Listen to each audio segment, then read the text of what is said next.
Carbene addition is an example of an electrophilic addition that forms a three-membered ring. So let's just look at this process briefly.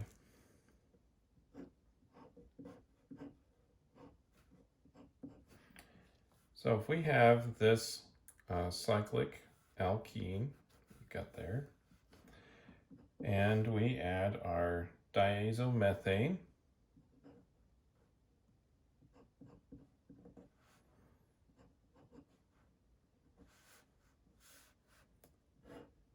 and if we use a little bit of energy to activate this, either heat or light, light is also often represented by H nu, which just is the amount of energy that light would have, Planck's constant times frequency.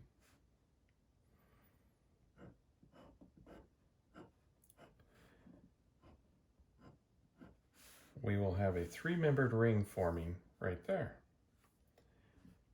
plus some nitrogen gas. Now, this process happens by first our diazomethane coming apart to form our carbene. So let's just look at that.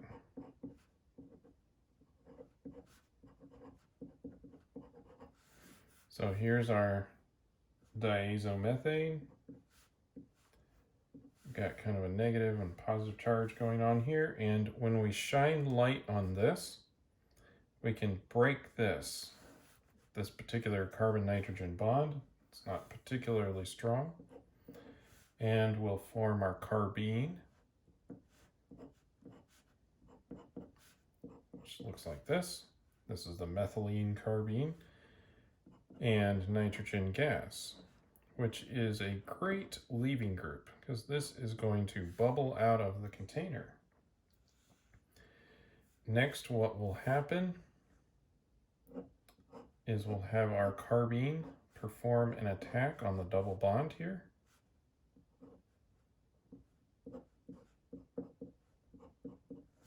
Or rather, the double bond has a lot of electrons available for it, and carbon right here is just not very happy without an octet. So it's going to pick one up. So this all happens in pretty much one step from this point on, and we make our product.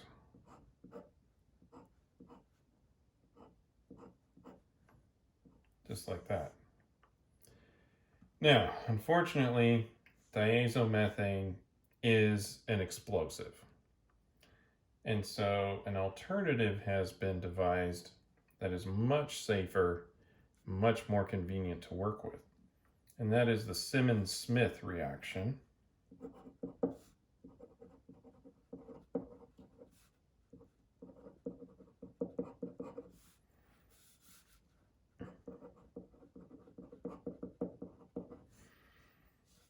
So I'm just going to show that right here.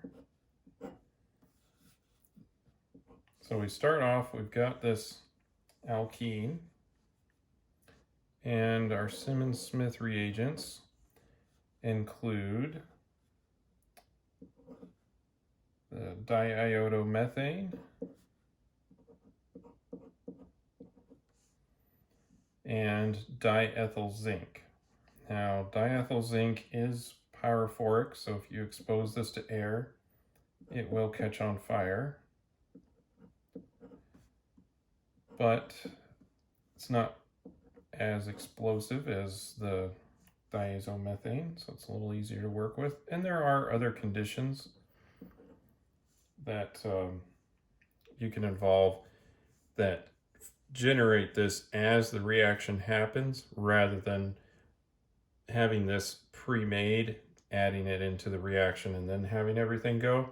So if you have it generate while the reaction's going on, it'll be used up, and then you won't have all those fire problems. But it makes a really nice blue flame.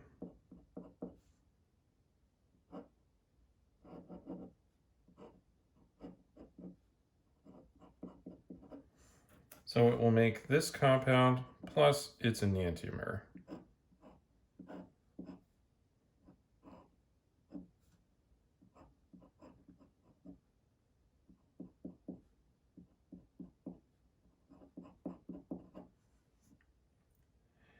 Now, the mechanism for this is a little bit involved, but I can draw the transition state for this and you'll probably pick up on what's happening. So here's the transition state.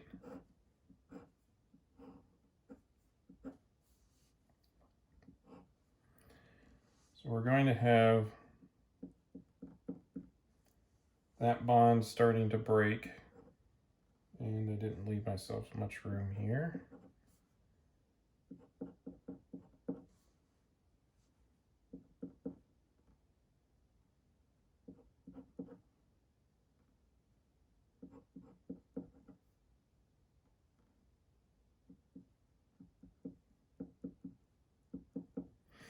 There's a lot of bonds being broken and formed here. So what happens is one of these ethyl groups leaves the diethyl zinc and it bonds with the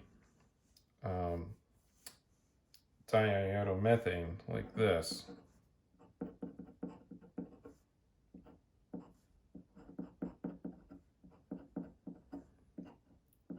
And we're going to lose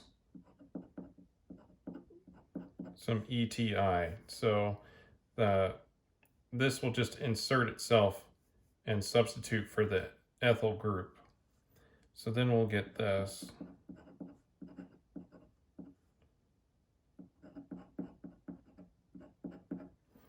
Now this reagent is what's right over here. So we've got our ethyl group still on a zinc. The iodine starts transitioning over to bonding to the zinc rather than to the carbon. At the same time, that carbon starts transitioning over to bonding with this alkene. And so it all kind of happens in one step. But this is a useful reaction. And there are other ways of generating this. Like I said, you could take you can take zinc metal and have some copper reagents as well and use those combined. There's also a zinc and silver combination as well that allows you to do this transformation under much milder conditions than when we're using diazomethane. Now, another carbene that we can form is using the chloroform or bromine equivalent to that, bromoform. So, and it makes a little bit different compound. It has a couple of chlorines on it at the end. So if we add chloroform to this,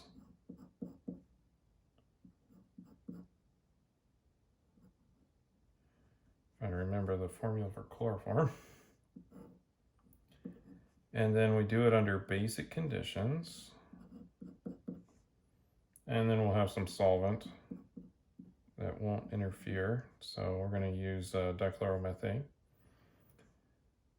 Then we will get this cyclopropane that has the chlorines associated with it. And we can do the same thing if we're using the bromine reagent. We'll just end up with bromines over there. So this process looks something like this, where we have our base coming in and deprotonating the chloroform.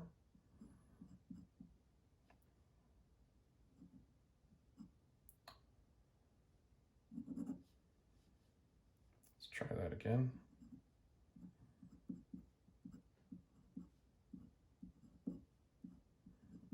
There we go. Deprotonates that. That's going to be in equilibrium with this process, this compound. then we can have this chlorine leave. And then that will generate our carbene.